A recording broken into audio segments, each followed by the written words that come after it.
In an internal video call with Facebook employees on Tuesday obtained by Recode, CEO Mark Zuckerberg doubled down on his controversial decision to take no action on a post last week from President Donald Trump.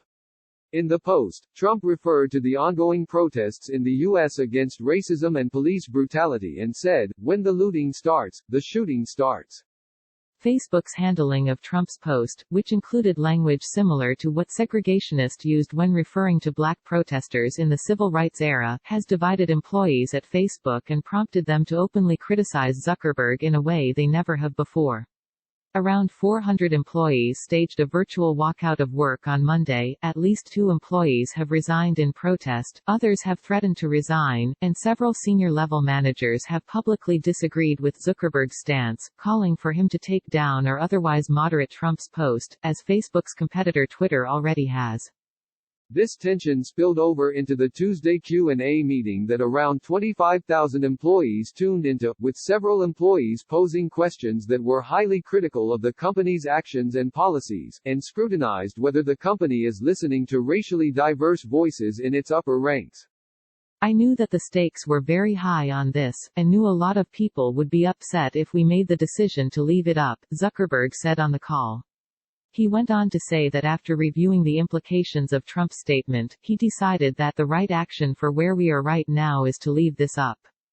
Zuckerberg said that he did a thorough analysis of the history around the apparent reference in Trump's post, which he called troubling, but ultimately did not find it to be an incitement of violence under Facebook's policies. "We basically concluded after the research and after everything I've read and all the different folks that I've talked to that the reference is clearly to aggressive policing, maybe excessive policing, but it has no history of being read as a dog whistle for vigilante supporters to take justice into their own hands," Zuckerberg said on the call. He also said that, overall, Facebook still reserves the right to moderate Trump. "This isn't a case where Trump is allowed to say anything he wants, or that we let government officials or policy makers say anything they want." Facebook has largely avoided moderating Trump's posts on its platform. In March, however, after Recode and other outlets reported on deceptive advertisements that made a Trump campaign questionnaire appear to be the official 2020 census, Facebook removed these ads from its platform. After opening the call, Zuckerberg went on to take questions from a pre-selected list, with employees asking questions via video conference. In one of several tense exchanges, an employee asked Zuckerberg to confirm how many black people were involved in Zuckerberg's final decision not to take down Trump's post. Zuckerberg's answer: "Just one person, Facebook's global diversity officer, Maxine Williams." Zuckerberg said only a small group of people were involved in the decision-making process, including Facebook COO Sheryl Sandberg and Policy VP Joel Kaplan, who has come under scrutiny for reportedly stymieing efforts to reduce polarization on the platform and openly supporting Supreme Court Justice Brett Kavanaugh during his controversial Senate hearings. The employee pressed why Facebook's head of integrity, Guy Rosen, who is tasked with overseeing efforts around general user safety on the platform, wasn't in the final group of decision-makers. In response, Zuckerberg appeared to stumble with his reasoning, first saying that he wasn't sure if Rosen was a part of the final decision. He then saying that he wasn't, but that ultimately Rosen is responsible for building and enforcing policies overall and not this particular decision.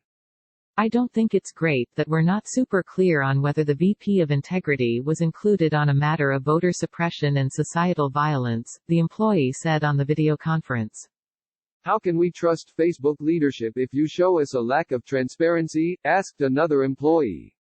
When asked about the criticism Facebook faced in the meeting, a spokesperson for the company sent Recode the following statement: "Open and honest discussion has always been a part of Facebook's culture. Mark had an open discussion with employees today, as he has regularly over the years. He's grateful for their feedback."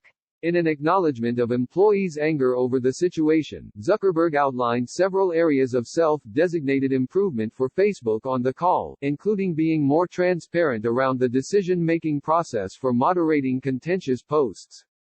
Most notably, Zuckerberg said the company is considering adding labels to posts by world leaders that incite violence, instead of simply leaving them up or taking them down.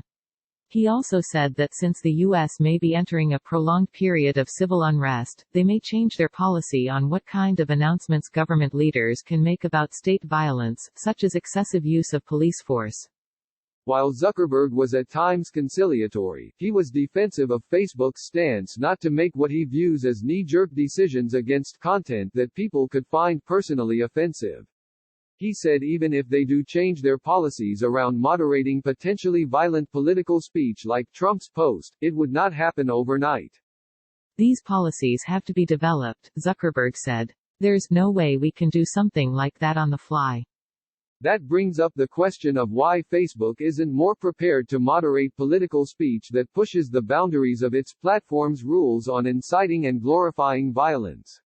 Since the 2016 U.S. presidential election, how Facebook moderates content has come under fire, and the company has promised to do better. Its long-awaited independent oversight board meant to review controversial cases like Trump's post still hasn't officially launched. Meanwhile, the next U.S. presidential election is less than 6 months away. On the call, Zuckerberg acknowledged that this is only the beginning of employee discussion on the company's handling of the very real controversies coming its way around race, politics, and police violence. I know we're going to keep talking about this. Some of the issues, they're deep and they're not going to go away anytime soon, Zuckerberg said. Support Vox's explanatory journalism. Every day at Vox, we aim to answer your most important questions and provide you, and our audience around the world, with information that has the power to save lives. Our mission has never been more vital than it is in this moment, to empower you through understanding. Vox's work is reaching more people than ever, but our distinctive brand of explanatory journalism takes resources, particularly during a pandemic and an economic downturn. Your financial contribution will not constitute a donation, but it will enable our staff to continue to offer free articles, videos, and podcasts at the quality and volume that this moment requires. Please consider making a contribution to Vox today.